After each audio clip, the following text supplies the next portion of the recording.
Shalom, pemirsa yang diberkati Tuhan. Bertemu kembali pada saat ini dalam pelajaran Sekolah Sabat. Sebelum kita melanjutkannya, kita bersatu dalam doa. Bapa yang di surga, terima kasih Tuhan untuk saat ini kami boleh bertemu kembali untuk bersama-sama mempelajari pelajaran Sekolah Sabat. Tuhan kiranya memberikan hikmat kebijaksanaan dari surga kepada masing-masing kami, sehingga kami boleh memahami pelajaran ini dengan baik dan boleh menguatkan iman kerohanian kami, mempersiapkan kami khususnya untuk mewarisi kerajaan surga. Ampuni kami Tuhan dari segala dosa kesalahan kami, layakkan kami untuk menerima kasih karunia-Mu. Kami persembahkan dua peran kami ini hanya melalui anak-Mu Yesus Kristus, yang menjadi Tuhan dan Juru Selamat kami. Amin.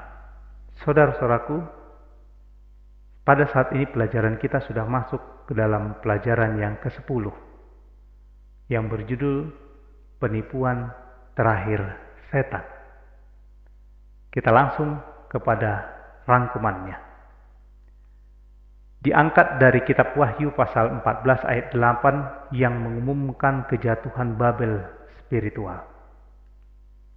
Sebagaimana kita lihat pekan lalu, Babel itu adalah penindas umat Allah di Perjanjian Lama.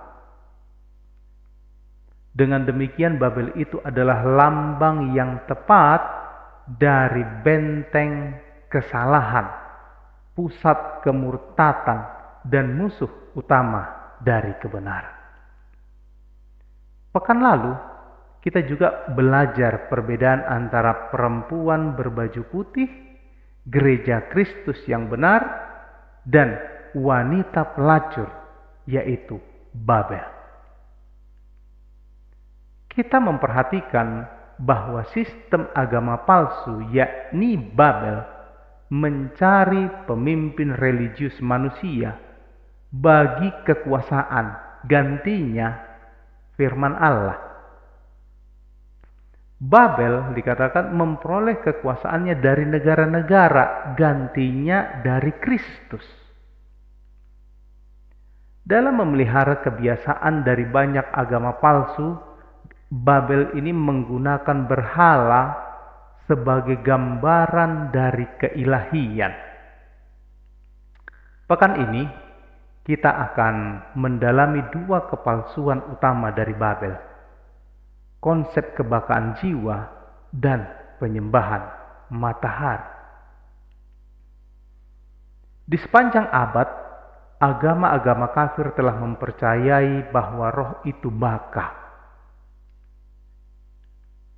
Kepercayaan ini benar di Mesir, di Assyria, Babel, Media Persia, Yunani, dan bahkan Roma. Gagasan kebakaan jiwa ini memasuki gereja Kristen pada abad-abad permulaan. Bersama-sama dengan penyembahan patung-patung yang dikemas kembali di bawah pernis kekristenan dan dimuliakan sebagai orang-orang kudus. Kesalahan yang kedua yaitu penyembahan matahari, yang mana juga memasuki gereja Kristen secara relatif sesaat ketika para pemimpin Kristen mencoba untuk meredakan penyembahan berhala dan menjadikan kekristenan lebih cocok dengan mereka. Mengakui kekudusan hari Minggu dan kebakaan roh adalah dua penipuan iblis yang terbesar untuk zaman akhir ini, saudara-saudara. Pekan ini kita akan mendalami penipuan-penipuan ini dalam terang firman Tuhan. Bagaimana komentar selanjutnya? Kita bisa lihat komentar-komentar yang ada. Ketika Rasul Yohanes menulis kitab Wahyu, saudara-saudara, kota Babel kuno itu sudah usang sejak dihancurkan. Yohanes menulis kitab Wahyu ke arah akhir dari abad pertama, dan Babel telah ditunggang-balikkan oleh media Persia pada tahun 539 sebelum Masehi, lebih dari 600 tahun sebelumnya. Nabi Yesaya meramalkan nasib Babel, dikatakan tidak ada penduduk untuk seterusnya dan tidak ada penghuni turun-temurun. Orang Arab tidak akan berkemah di sana dan gembala-gembala tidak akan membiarkan hewannya berbaring di sana. Inilah perkataan Nabi Yesaya yang dituliskan dalam Yesaya 13 ayat 20. Selama berabad-abad, nubuatan ini telah terbukti benar.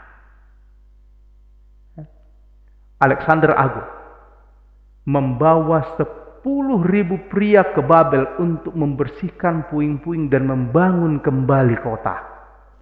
Ia meninggal di Babel sebelum proyek itu dapat diselesaikan, saudara. Karena kematiannya, misi itu akhirnya terbengkalai. Kota itu menjadi puing-puing selama lebih dari 2.500 tahun. Babel mistis, kitab Wahyu tentunya bukanlah kota Babel kuno.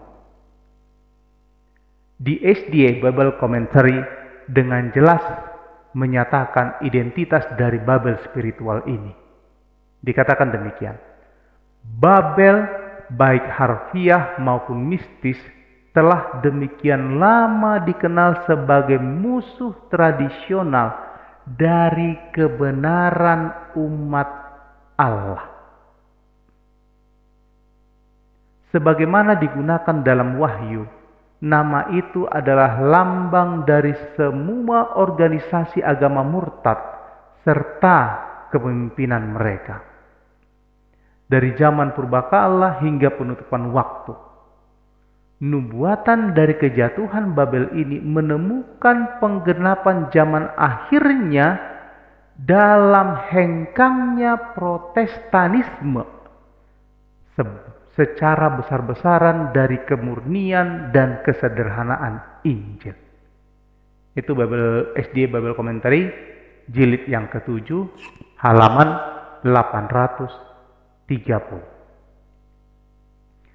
Saudara-saudaraku, penegasan ini menuntun kita kepada dua pertanyaan signifikan. Apakah ciri-ciri utama dari Babel Perjanjian Lama? Apakah beberapa dari praktek-praktek yang diadopsi oleh Gereja Katolik pada abad-abad permulaan sesudah kenaikan Kristus? Kita sudah memperhatikan dalam pelajaran pekan lalu bahwa patung-patung berhala dibawa ke dalam gereja dan dipadukan ke dalam peribadatan Kristen. Pekan ini, sebagaimana kita nyatakan dalam ringkasan kita tadi, kita akan berpusat pada dua kesalahan lainnya yang merusak gereja Katolik pada zaman pertengahan, yaitu kebakaan jiwa dan kekudusan hari Minggu. Kita melihat tulisan Ellen G. White memberikan pernyataan luar biasa ini, menghubungkan kesalahan kembar ini bersama-sama. Dikatakan, melalui dua kesalahan besar, yaitu kekekalan jiwa dan kekudusan hari Minggu, setan membuat orang-orang takluk di bawah penipuannya. Sementara yang pertama meletakkan dasar spiritisme, yang terakhir menciptakan ikatan simpati dengan Roma. Protestan Amerika Serikat akan menjadi yang terkemuka mengulurkan tangan melintasi jurang pemisah untuk menggenggam tangan spiritisme, saudara-saudara. Mereka dikatakan akan menjangkau melintasi lubang yang tak terhingga dalamnya untuk menjabat tangan dengan penguasa Roma. Dan di bawah persekutuan tiga serangkai ini, negara ini akan mengikuti jejak Roma, menginjak-injak hak-hak hati nurani. Terdapat dalam Alfa dan Omega jilid yang ke-8, halaman 618. Kita lihat penjelasan tentang spiritisme. Di seluruh kitab Wahyu, spiritisme adalah salah satu dari penipuan akhir iblis untuk menyatakan dunia dan menuntunnya kepada konflik akhir bumi antara umat Allah dan kekuatan-kekuatan jahat. Kalau kita lihat dalam kitab Wahyu pasal 16 ayat 14, di sana menyatakan, itulah roh-roh iblis yang mengadakan perbuatan-perbuatan ajaib, dan mereka pergi mendapatkan raja-raja di seluruh dunia untuk mengumpulkan mereka guna peperangan pada hari besar, yaitu hari Allah yang Maha Kuasa. Wahyu pasal 19 ayat 20, saudara-saudara, menambahkan bahwa mereka yang menerima tanda binatang ditipu oleh mukjizat-mukjizat atau tanda-tanda spektakuler palsu ini.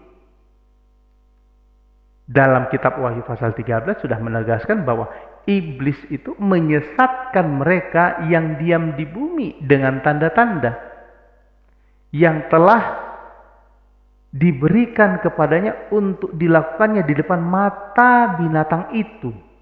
Kita bisa lihat itu dalam kitab Wahyu pasal 13 ayat 14. Bapak Ibu saudara-saudara yang kekasih, menurut Wahyu pasal 18 ayat yang kedua, Babel itu telah menjadi tempat kediaman roh-roh jahat dan tempat bersembunyi semua roh najis. Di bawah samaran spiritisme dikatakan iblis akan bekerja dengan mukjizat-mukjizat palsu dan rupa-rupa tipu daya kejahatan. Itu tertulis dalam 2 Tesalonika 2 ayat 9 dan 10. Salah satu dari penipuan akhirnya adalah penyerupaan dari orang yang sudah mati oleh malaikat-malaikat jahatnya dan memutarbalikkan kebenaran kitab suci termasuk hari Sabat.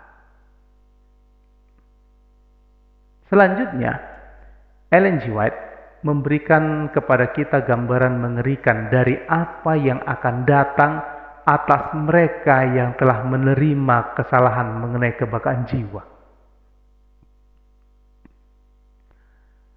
Doktrin mengenai kesadaran manusia dalam kematian terutama dipercayai bahwa roh-roh orang mati kembali untuk melayani orang-orang yang masih hidup, telah menyediakan jalan kepada spiritisme modern.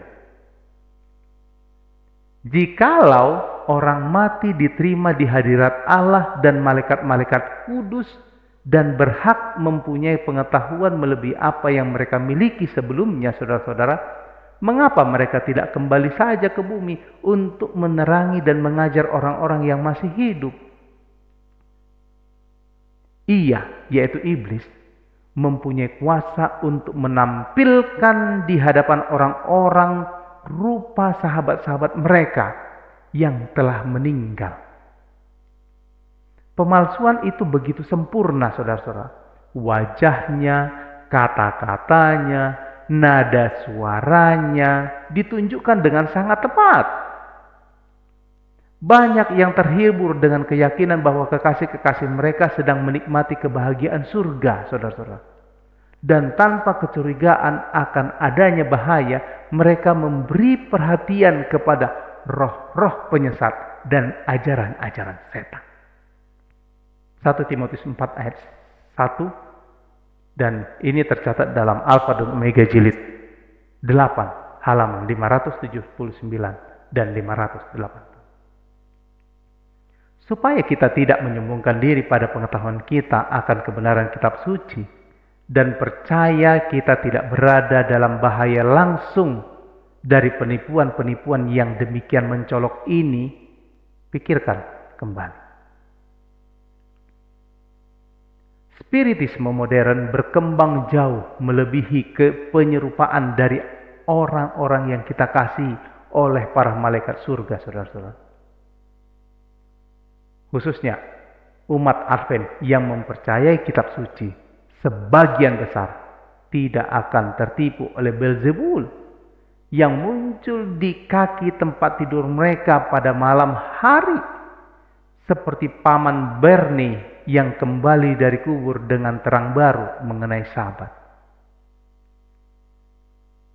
Spiritisme, saudara-saudara, dalam inkarnasi modernnya menemukan ungkapannya dalam suatu serangan yang lebih cerdik walaupun menghancurkan terhadap kebenaran kitab suci. Salah satu dari prinsipnya yaitu menjangkau semua cara kembali kepada Taman Eden itu sendiri, yakni kebohongan fatal si ular bahwa manusia akan menjadi seperti Allah tatkala mereka melanggar hukum Allah, saudara-saudara. Kita melihat prinsip jahat ini dikemas kembali oleh pasca modernisme dan dipasarkan dengan panggilan yang membujuk dalam pengajaran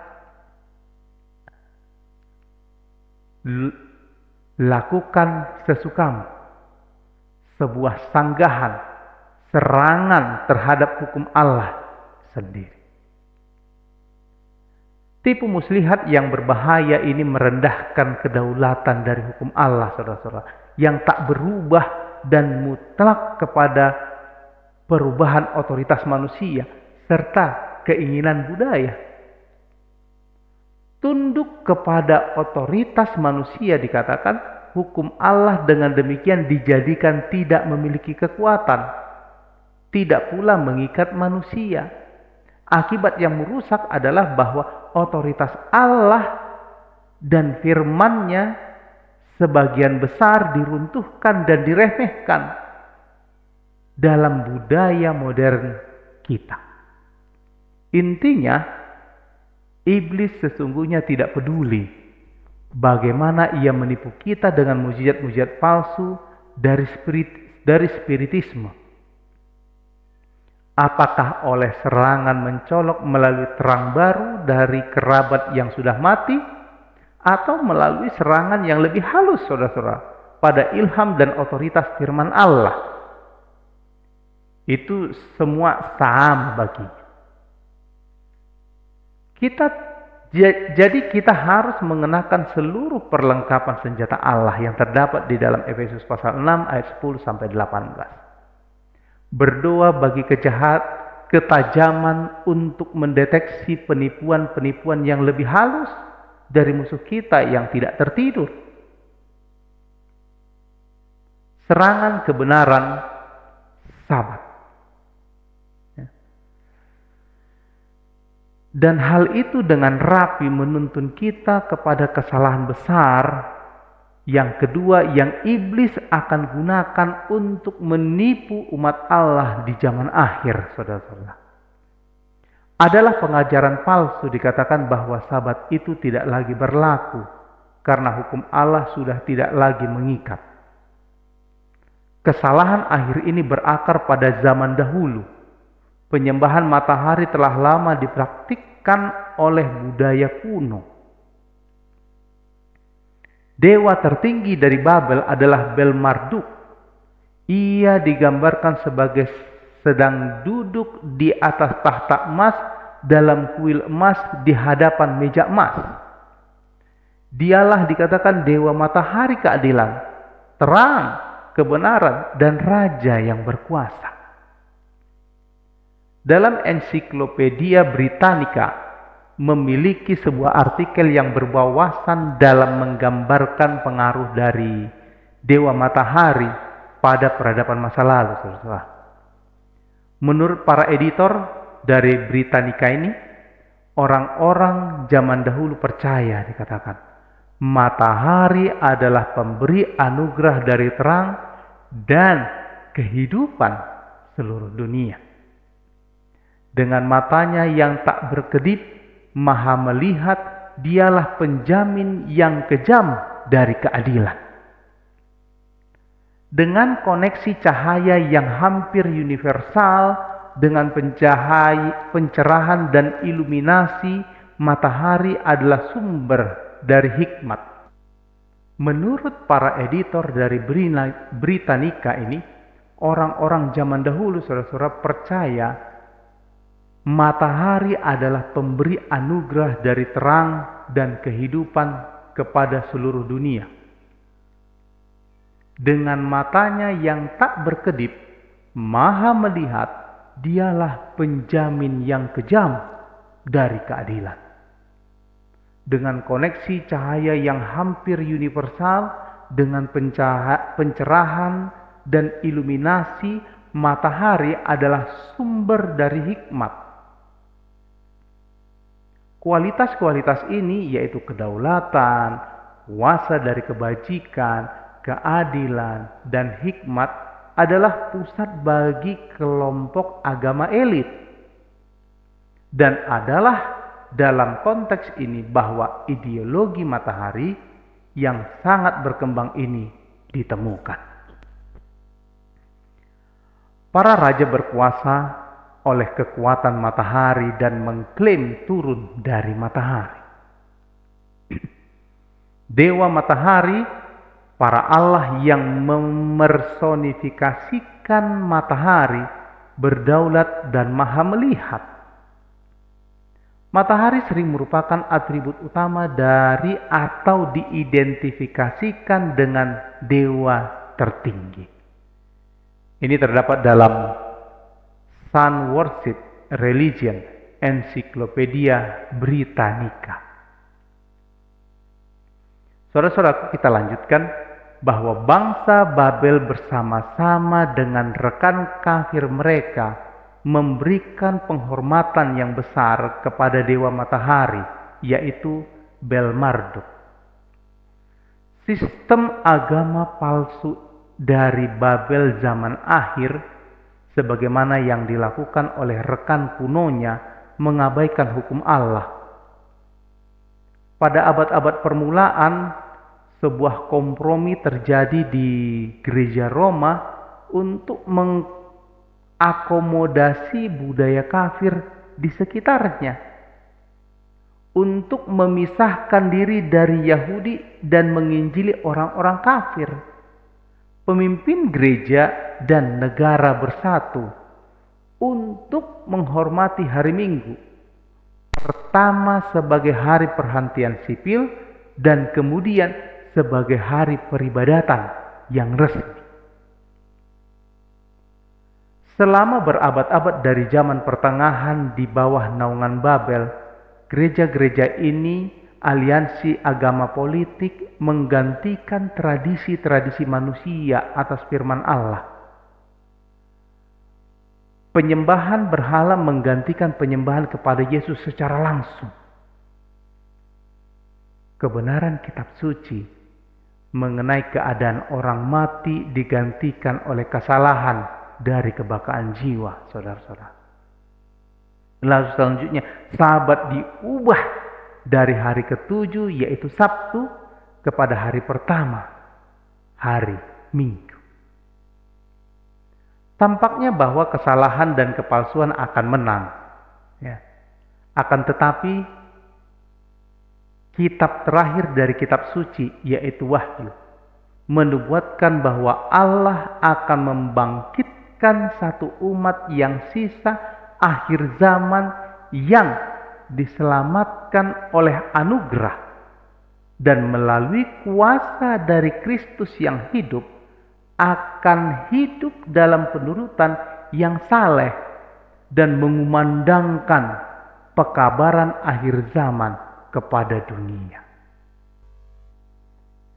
Saudara-saudaraku, kita akan masuk ke dalam penerapan hidup.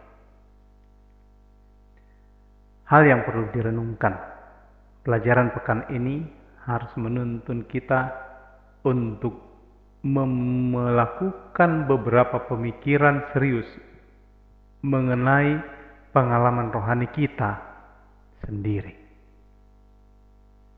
Jikalau iblis akan menggunakan spiritisme untuk menyesatkan jutaan orang, karena mereka rindu pada tanda-tanda dan mujizat-mujizat lebih daripada kebenaran firman Allah, saudara-saudara, memungkinkan bahwa kita juga dapat tertipu jikalau dasar dari pengalaman rohani kita adalah perasaan dan emosi.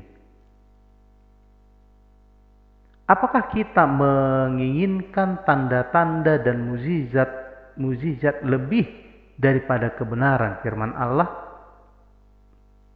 Berikut adalah beberapa pertanyaan untuk kita renungkan. Yang pertama, peranan apakah yang emosi mainkan dalam pengalaman keagamaan kita?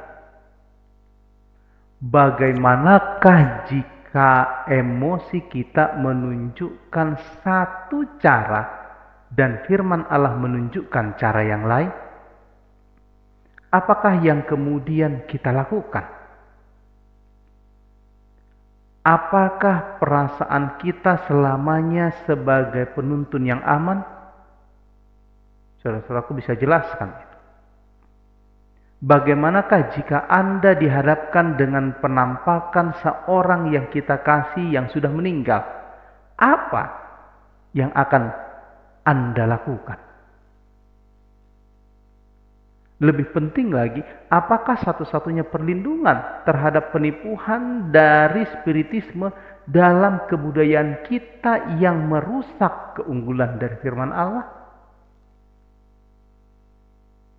Pertanyaan yang kedua, sehubungan dengan perubahan Sabat adalah refleksi dari meninggalnya firman Allah.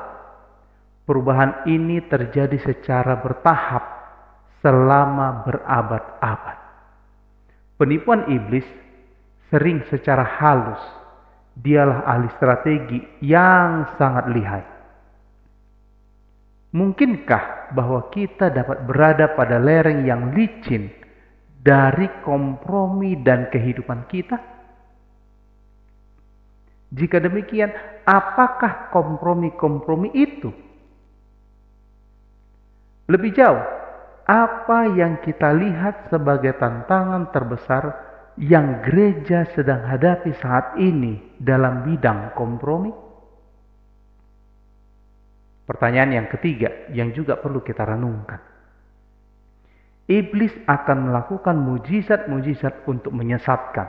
Ia dikatakan akan mengatur kekuatannya sebagai yang tertinggi. Gereja mungkin seperti akan runtuh, tetapi ia tidak akan pernah runtuh. Ia tetap, sementara orang-orang berdosa di Sion akan ditampi, sekam terpisah dari gandum yang berharga. Inilah siksaan yang mengerikan. Namun demikian itu harus terjadi, saudara-saudaraku. Tak satu pun kecuali mereka yang telah menang oleh darah anak domba dan perkataan dari kesaksian mereka akan ditemukan dengan setia dan benar. Tulisan Ellen G. White dalam bukunya The SDA Bible Commentary, jilid yang ke-7, halaman 911. Unsur-unsur apa yang menonjol bagi kita dalam pertanyaan ini? Dan itu mengapa, saudara? Inilah yang menjadi perenungan kita melalui rangkuman pelajaran sekolah Sabat untuk pekan ini. Tuhan memberkati kita. Mari kita sama-sama berdoa. Bapa yang di surga, terima kasih Tuhan Engkau telah memberikan kami kesempatan untuk mempelajari pelajaran ini. Firman Tuhan yang kami pelajari ini biarlah menambah pengetahuan kami, pemahaman kami akan rahasia dari pertentangan besar yang sedang terjadi, yang mana saat ini semakin gencar dilaksanakan oleh setan untuk mempengaruhi, menggoda kami manusia agar boleh tunduk dan turut mengikuti Dia. Tetapi kami punya Allah, punya Roh Kudus, punya Yesus yang boleh menolong kami. Oleh sebab itu, kiranya Tuhan berkenan memberikan kami hikmat kebijaksanaan dari surga, kekuatan rohani yang luar biasa, hingga kami boleh tetap setia kepada Tuhan, kami boleh meninggalkan bujukan dan rayuan setan, dan kami boleh memilih tetap setia ke dalam tangan-Mu, hingga kedatangan yang kedua kali kami boleh mewarisi kerajaan surga. Bapa di surga, Engkau memberkati seluruh pendengar yang menyaksikan akan pelajaran ini. Biarlah mereka juga diurapi dan diberkati oleh Tuhan. Kasih karunia kiranya menjadi bahagian kami dari sekarang sampai selama-lamanya. Ampuni kami dari segala dosa kesalahan kami Bapa. Kami persembahkan dua permohonan kami ini hanya melalui anak Yesus Kristus yang menjadi Tuhan dan Juru Selamat kami. Amin.